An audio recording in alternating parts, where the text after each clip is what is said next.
औज़ुबिल्लाहिमिनश्शैतानिर्रजीम बिस्मिल्लाहिर्रहमानिर्रहीम। मैं हूँ हाज़िक तबीब हकीम मुख्तियार हुसैन ऑफ जलवारेज दवाखाना।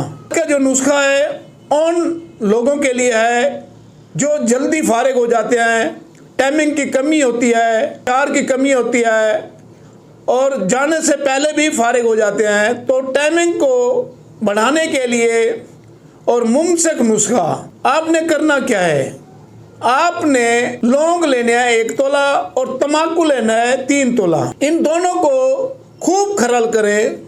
खरल करने के बाद नखूद से थोड़ी बड़ी गोली बना लें, चने से डबल गोली बना लें। एक गोली मुबाशरा से 2 घंटे पहले दूध से इस्तेमाल करें। इंशाल्लाह आपकी टाइमिंग इतना ही बढ़ जाएगी आप सोच ही नहीं सकते और आपका अंजाल ही नहीं होगा। आप इस नुस्खे को इस्तेमाल करें और इससे फ़ायदा उठाएं। हमें दुआओं में याद रखें।